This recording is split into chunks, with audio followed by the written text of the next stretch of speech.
सबसे पहली जो जिसको बोलते हैं साइंटिफिक तरीके से प्रूव करने वाली चीज, मतलब वैज्ञानिक तरीके से उसको साबित करने वाली जो चीज है, वो डॉक्टर वारबर्ग ने की। 1931 में डॉक्टर वारबर्ग को नोबेल प्राइज मिला और इस बात में मिला कि उन्होंने प्रयोग किया, हजारों पेशेंटों पे ये प्रयोग किया था उन्होंने, और उन्होंने ये प्रयोग शुरू किया था इस एंटीऑक्सीडेंट थ्योरी के बाद। ये जो डॉक्टर लुमिये और डॉक्टर सीवेट्स जो है, ये दोनों ब्रदर्स थे, दो भाइयों के जोड़े थे, इन्होंने एक थ्योरी दी थी कि सामान्य बीमारियों में भी, मतलब कैंसर तो था ही। अच्छा, कैंसर आप लोगों को किसको नॉलेज है कि कैंसर कितने सालों से इस दुनिया में है? किसी को कोई जानकारी हो तो? मतलब 5 लाख वर्ष से कैंसर इस धरती पे है। मतलब 5 लाख पुराने जो फॉसिल्स मिले, जो हड्डियां मिली है या जो कुछ फॉसिल्स मिले हैं, जो कोशिकाएं मिली है, उनमें कैंसर सेल मौजूद थी। ओके, और अर्बुद करकरा इसको कहा गया है। तो 5,500 वर्ष पहले जो अथर्ववेद का उपवेद आयुर्वेद है, वो जब लिखा गया तो उसमें अर्बुद करकरा का उल्लेख है। अर्बुद करकरा का मतलब, अर्बुद का मतलब होता है ट्यूमर, और करकरा का मतलब कर्क रोग, यानी कि केकड़े जैसा, या किसी गाय के गोबर के सूखे हुए गोबर जैसा, या हृदय जो होती है, दीमक का जो बाम्बी होती है, उसके जैसा ऊंचा नीचा खुरदरा। ये वर्णन पुराना समय से है, पेड़ों में भी होता है। अब ये है क्या? इसको परिभाषित करने के लिए एक लाइन पर्याप्त है, जो डॉक्टर मतलब वारबर्ग ने भी अपने थीसिस में ये क्लियर किया, और हमारे आयुर्वेद के महर्षि पतंजलि ने, महर्षि सुश्रुत ने, महर्षि वाग्भट ने, महर्षि दयालन ने बिल्कुल क्लियर किया कि ऐसी कोशिकाएं जो सामान्य व्यवहार ना करें, यानी कि असामान्य व्यवहार करें, और आपकी एलोपैथी ने इसको एक डेफिनेशन दी कि अनियंत्रित कोशिकाओं का समूह ही कैंसर है, मतलब अनकंट्रोल्ड। वो उस पर अपन आगे आएंगे। तो डॉक्टर वारबर्ग ने ये थ्योरी दी कि अगर 35% ऑक्सीजन भी आपको अगर 48 घंटे तक नहीं दी जाए, फिर 35% कम, ओनली 35% ऑक्सीजन अगर आपको 48 आवर्स तक अगर कम मिलती है, तो आपकी सेल के अंदर, क्योंकि आपकी सेल को चाहिए ऑक्सीजन। ऑक्सीजन किसके लिए चाहिए? आपकी सेल के अंदर जो प्रोटीन है, जो न्यूट्रिएंट्स हैं, जो फैट्स हैं, जो मिनरल्स हैं, जो विटामिन्स हैं, जो कार्बोहाइड्रेट्स हैं, यानी कि आपके जो आवश्यक पोषक तत्व है, उनको पकाने के लिए क्या चाहिए? ऑक्सीजन चाहिए।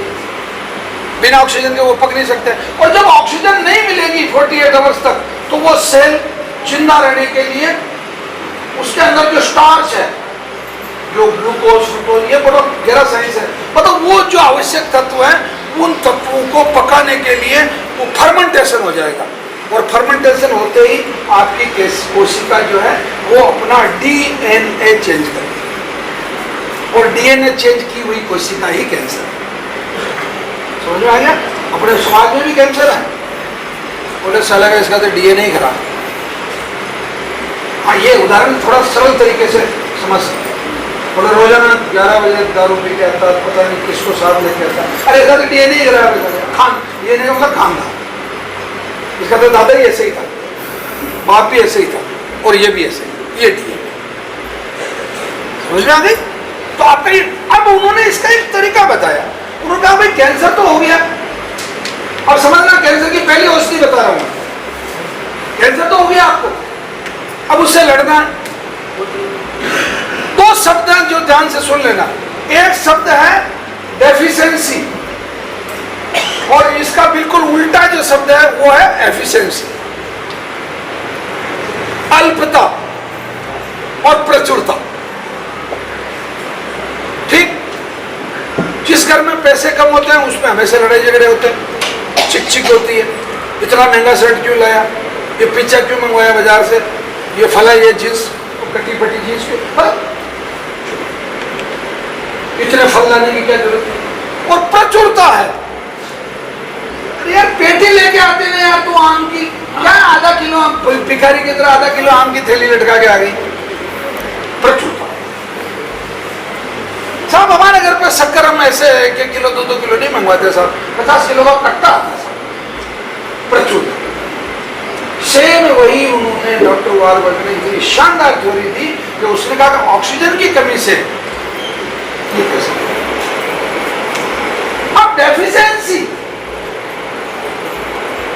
किसकी थी? ऑक्सीजन की। एफिशिएंसी किसकी करनी? ऑक्सीजन की। किससे करनी है? ओमेगा 3 से। क्लिक हुआ दिमाग में? जो लोग पढ़े लिखे हैं उनको समझ में आ गया होगा। ओमेगा 3 यानी कि ओमेगा 3 का सबसे बड़ा, अगर इस धरती पे शाकाहारी लोगों के लिए अगर कोई सोर्स है तो वो है आपका फ्लैक्सीड, अलसी, अलसी का तेल। तो पहला इलाज 15 ml सुबह, 15 ml दोपहर को, 15 ml शाम को अलसी का तेल लेना शुरू करो। कैंसर कहेगा भैया हम अपन चलते हैं, इसको पता चल गया। ये इसने एफिशिएंसी लिया है। नंबर 2, देसी गाय के दूध का पनीर, प्रचुर मात्रा में उसमें एंटी कैंसर प्रॉपर्टी है। आपने लेना शुरू किया, पाचन क्रिया भी अच्छी होगी, कब्ज भी खत्म हुआ, खाने को पनीर मिल रहा है। पहले तो दादा कभी शादी में जाते थे तो पनीर खाते थे, वो भी कटी। जब किसी होटल में बड़ा ऑर्डर देते थे फिर 10 दिन तक कहते थे कल पालक पनीर, मटर पनीर अच्छा था ना, लोगों को मूड बनाना। पनीर हो गया। तीसरा, जिन परिवारों में मछली खाई जाती हो उन परिवारों में उस मछली को स्टीम्ड करके, भाप से पका के, जैसे आप इडली बनाते हैं, जैसे आप खम्मन बनाते हैं, जैसे आप ढोकला बनाते हैं, स्टीम्ड करके मछली खाई जाए। तो साहब हम तो मछली नहीं खाते, मत खाओ भैया, मैं भी नहीं कह रहा हूँ आपको, खाते हो तो दोपहर को 2 शाम को। कैंसर सर तो गए, क्योंकि आपने कैंसर सर के लिए बताओ बिल्कुल एडिशनल एसपी को पीछे लगा दिया, बच नहीं सकता कैंसर। ओके, अब इसी थ्योरी को डॉक्टर वारबर्ग की एक शिष्या थी, उसका नाम था डॉक्टर वुडविग। उस डॉक्टर वुडविग ने इस जो ये एंटीऑक्सीडेंट थ्योरी थी उसको इस पूरी दुनिया को ये कह के दिया कि जो कि डॉक्टर वारबर्ग तो अब मतलब नोबेल प्राइज ले चुके हैं और इनकी उम्र भी बहुत ज़्यादा हो गई, परंतु दुनिया के जो साइंटिस्ट हैं मैं उनके साथ मिलकर काम करने को तैयार। समझ रहे हैं इसको? अब कैंसर के दूसरे इलाज पर आते हैं।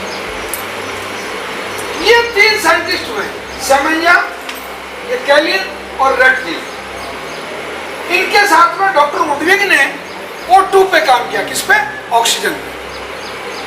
ये पूरा कैंसर आपका ऑक्सीजन के आसपास है, पूरा का पूरा खेल ऑक्सीजन के साथ।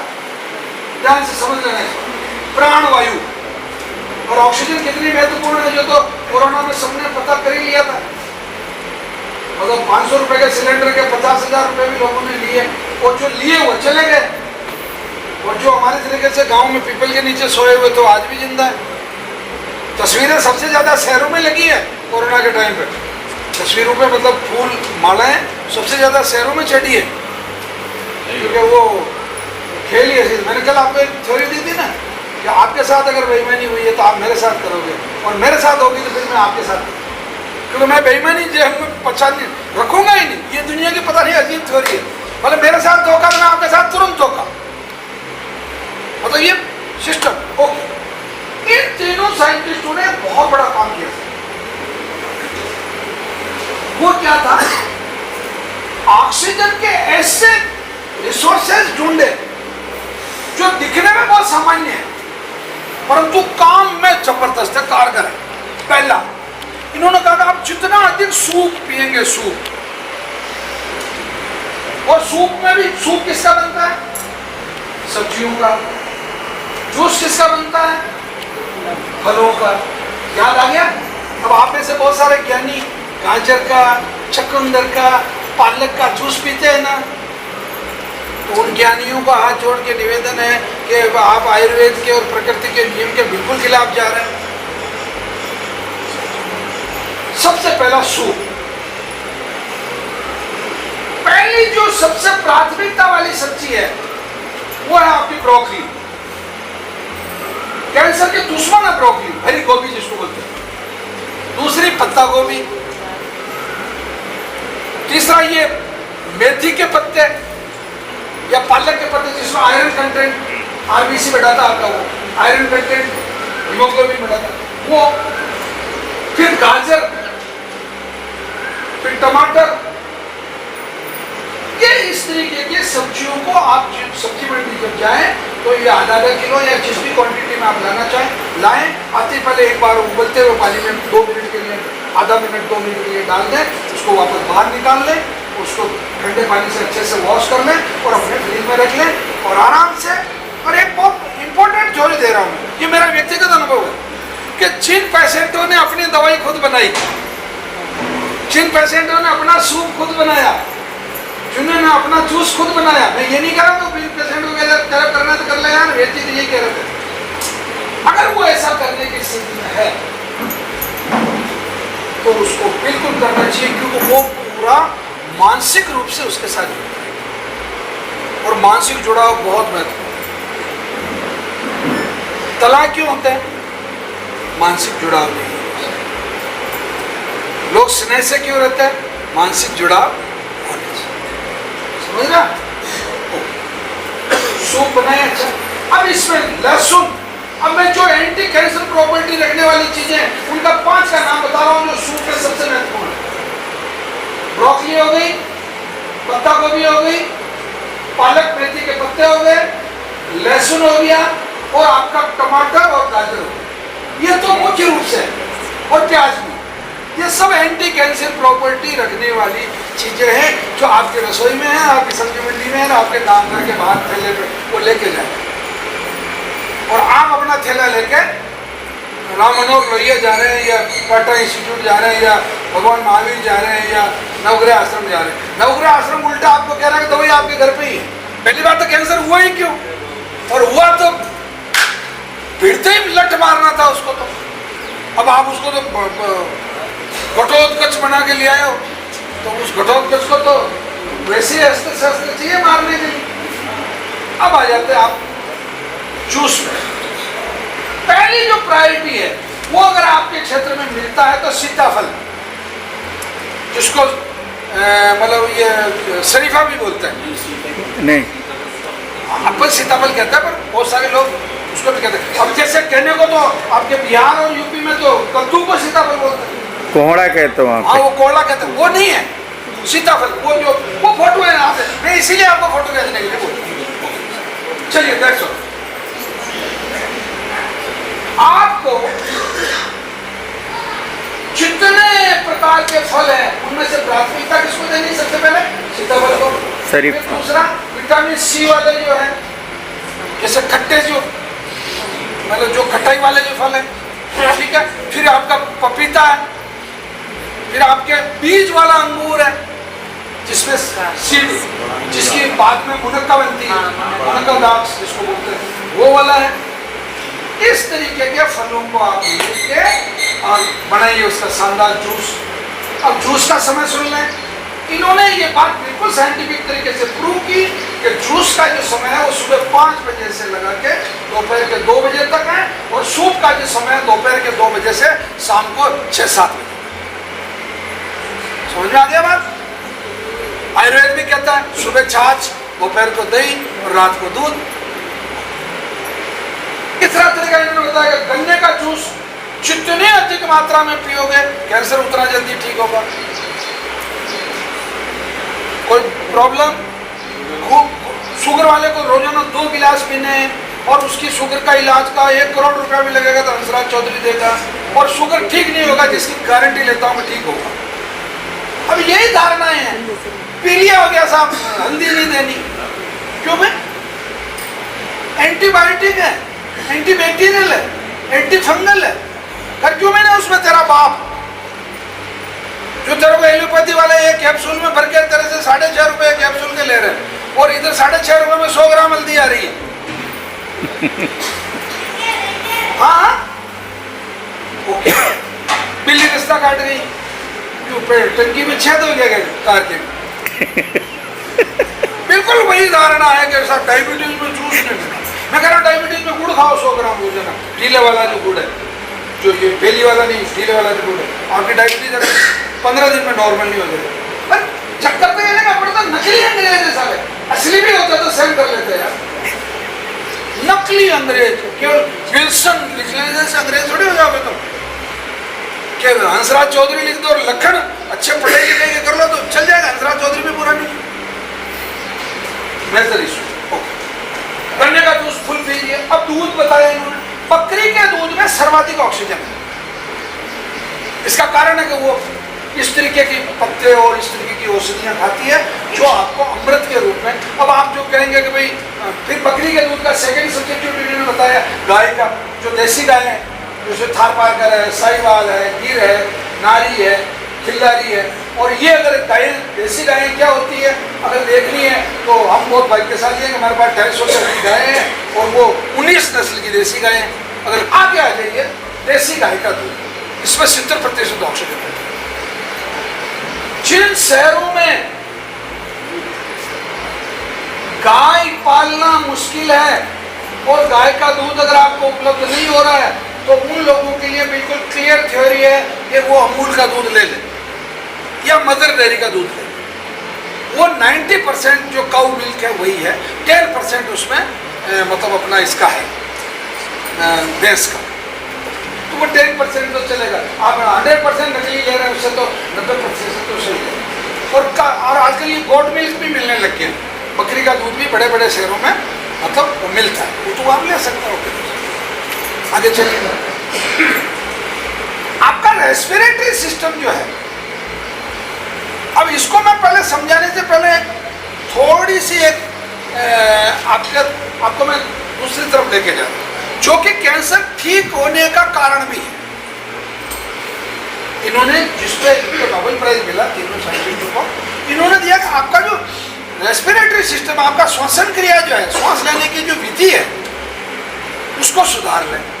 अब आप कहेंगे सर विधि तो आप बताओगे क्या विधि, हम पैदा हो गए, आप 35-40 साल के इतने बड़े हो गए, 2-3 बच्चे भी कर दिए, आप श्वास लेना सिखाओगे मेरे को? हाँ भाई मैं सिखाऊंगा, क्योंकि मुझे इन्होंने सिखाया।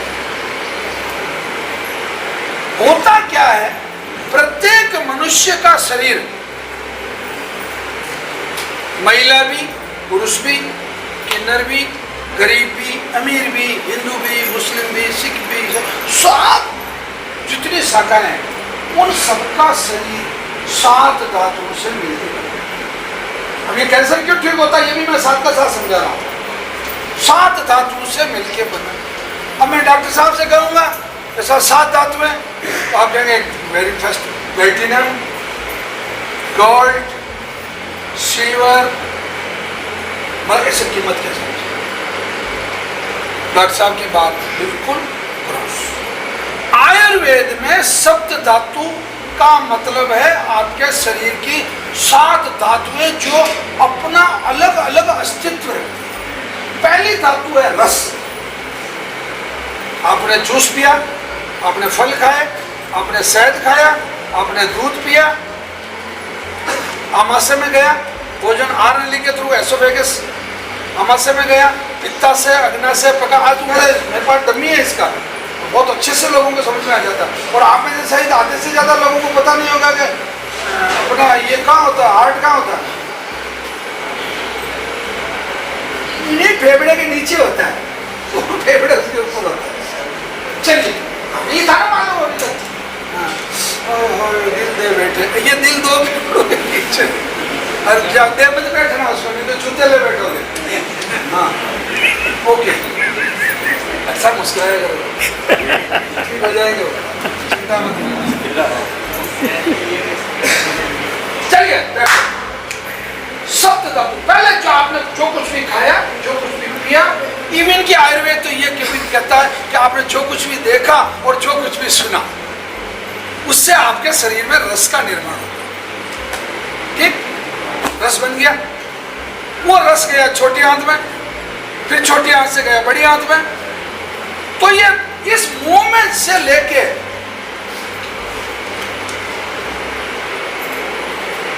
आपका स्टूल बनने तक, यानी कि आपकी टट्टी बनने तक, पोटी बनने तक, स्टूल बनने तक, इसके अंदर जितने पोषक तत्व थे, protein, carbohydrates, minerals, fats, vitamins, जितना काम की चीजें थी, वो सब छोटे छोटे जो सेंसर लगे हुए हैं उन्होंने खींच ली और खींच के सीधी लीवर सेल को पहुंचा दी। लीवर सेल है इतने बड़े, पेट का सबसे बड़ा ऑर्गन है, लीवर को दे दी। लीवर ने सबसे पहले जांच की, इसने कहीं आत्महत्या तो करने के लफड़े में कहीं जहर तो नहीं पिया, किया तो उल्टी करवाओ, या किया है तो लूज मोशन करवाओ। यार इतना सरल तरीके से शरीर क्रिया विज्ञान शायद कोई कम लोग समझाता, मैं समझा रहा हूँ। और ये यही कैंसर का है। ठीक, ओके ओके ओके।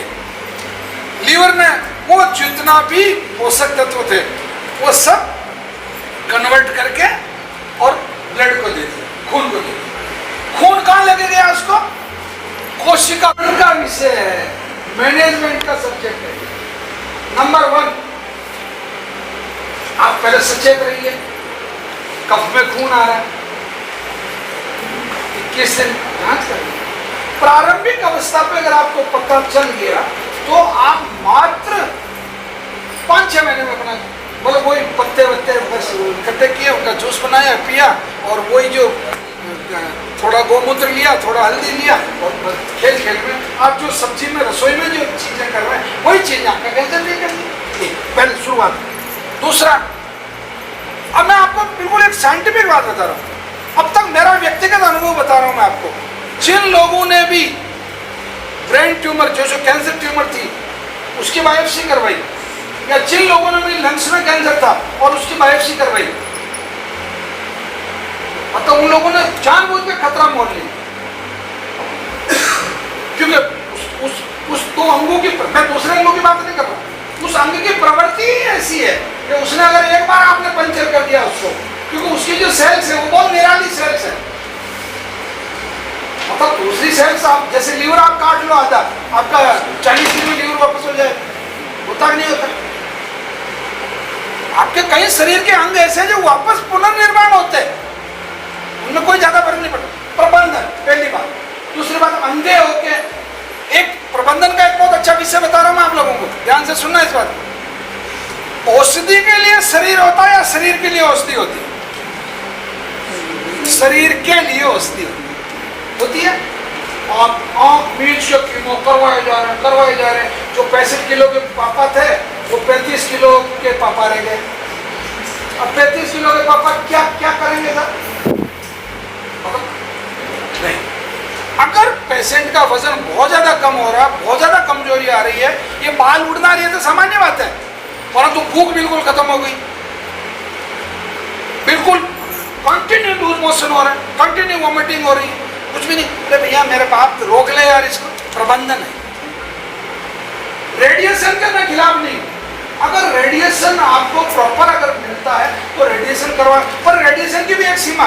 जैसे फॉर एग्जांपल ये कोई आपकी कोई आपका वो अंग बिल्कुल चलने नहीं, पूरा नहीं बर्न हो जाए, या उसमें से घाव बन जाते हैं, वो सी बात मतलब वो अगर थोड़ा सा गलत होता है तो उन चीजों से बच के आप रेडिएशन करवा सकते हैं। अब कीमो का सवाल, मैं कह रहा हूँ खुली छूट दे रहा हूँ आपको। 60 किलो आपका वजन है और 60 साल से कम उम्र है, राजी खुशी कीमो भी करवा लीजिए, परंतु आप 55 किलो का आके तो रुक जा मेरे भाई। ये प्रबंधन। दूसरा, रात दिन कैंसर की माला जपना बंद करें। वाहेगुरु वाहेगुरु वाहेगुरु, कौन मदद करेगा? वाहेगुरु।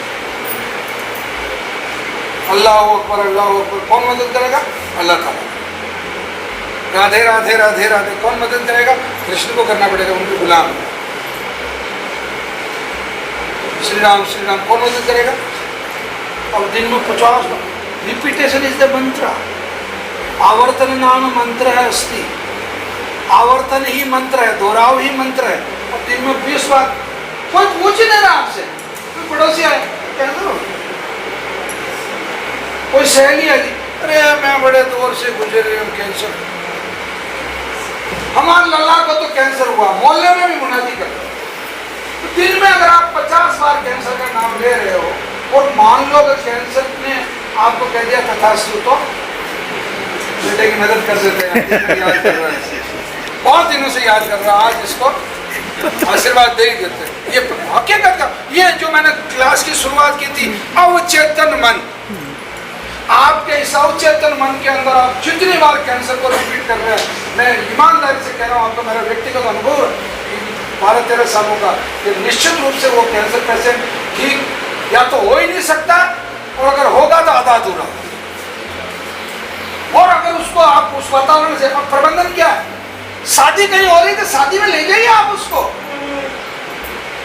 अगर वो स्कूल जाता तो स्कूल जाने दीजिए उसको, वो नौकरी करता नौकरी करने दीजिए उसको, वो ड्राइविंग करता तो ड्राइविंग करने दीजिए उसको। और मैं तो कह रहा हूँ, अगर वो पड़ोसी से रोजाना आधा घंटा लड़ने से मतलब अगर उसको आनंद आता है, तो मैं तो कहता हूँ 1.25 घंटा लड़ने दीजिए उसको। तेरी मैं जानती हूँ तू किस खानदान की है, जो मेरे से बात कर रही है, वो 1.25 घंटे तक कैंसर भूल गई, और उसका कैंसर भूल जाना ही कैंसर की जो ट्रेन है उसका पटरी बदल देना। ये साइंटिफिक तरीके से प्रूव हो रहा है। लोग भजनों में क्यों जाते हैं, क्यों जाते हैं भजन सुनने, क्यों जाते हैं कथा सुनने, मतलब उनका जो एक रूटीन है, उनका जो एक कॉकस है, एक जो एक वो जिस चीज में जकड़ा हुआ है, वो आइस ब्रेकिंग होती है। इसको मैं नाटक की थिएटर की भाषा में आइस ब्रेकिंग होता है, उसका बर्फ पिघलता है। प्रबंधन हो गया एक बहुत अच्छा कैंसर के लिए प्रबंधन। कैंसर का पेशेंट बेचारा नहीं, कैंसर का पेशेंट आपका मित्र है। आपके पिताजी भी है तो आप मित्र बना लीजिए, मैं कह रहा हूँ, आपकी पत्नी भी है तो मित्र बना लीजिए, आपका भाई भी है तो मित्र बना लीजिए, और उसके साथ बातें की। और वो क्या सीरीज है पापा, आपने नहीं देखी? अरे यार हीरा मंडिया क्या डांस है यार, मैं हकीकत कर रहा हूँ, आप करके देखिए। आप एक बार ये भूल जाइएगा आप उसके पति हैं, एक बार भूल जाइएगा आप उसकी बेटी हैं, और आप एक बार भूल जाइएगा आप उसके कुछ लगते हैं। ओ डैनी मत कर, मेरी आदत बहुत खराब है, सीधे में बहुत सीधा हूँ, और बिगड़ने के बाद में बिल्कुल जले वाली चेन हूँ। ओके, ये प्रबंधन। शादी में जाइए ना यार, आपको सलाद मिलेगा आपको खाने में, दूध भी मिलता है आजकल, तो दूध का कढ़ाई भी होता है, रोटी अपनी एक रुमाल में लपेट के, कागज में लपेट के बहुतान आटे की बना के लेके जाइए, और वहाँ शानदार पनीर झाटकिए तबियत से, और 2-3 को टल्ला मार के निकलिए। अगर है ये मतलब आपको मानसिक रूप से कैंसर से बाहर निकलना होगा, तभी आपका कैंसर ठीक। और एक में अगर आप मेरा कहना मानते हो तो ये जो 2-3 किलो के जो जांचू के जो ये ठेले लेके घूम रहे हो, अगर मैं, और ऐसा कई पेशेंटों ने किया, मैं आपको ये और बता रहा हूँ, मैंने कहा इसको जाकर आज कुएं में डाल देना, हकीकत कह रहा हूँ, उन्होंने जाके कुएं में डाल दिया और वो ठीक हो। राहत देने यार उसको, अब FDR, पहले FDR का सर्टिफिकेट मिलता था, पुराने लोगों को मालूम है, देख के लिफाफे में डालते। मैं खुद मेरी बात कर रहा हूँ, मैं मतलब महीने में 2-3 बार उसको अलमारी को खोल के देखता था। हाँ ये सच्चाई, आता अवचेतन उसमें उलझा हुआ है, और अब आजकल नहीं मिलता। आजकल बैंक में जो आपकी FD है, वो बैंक में बात करो, आपका स्टेटमेंट देखो, बात करो, यूनो खोला, ये बात करो, आप क्यों उलझ रहे हो उसमें? अब इससे और भी निकलने का जो प्रत्यक्ष, जो सबसे अच्छा प्रबंधन है, वो है प्रत्यक्षम किम प्रमाणम। जो प्रत्यक्ष है उसको किसी प्रमाण की आवश्यकता नहीं होती, परंतु प्रत्यक्ष को देखा जाना चाहिए और प्रत्यक्ष को समझा जाना चाहिए।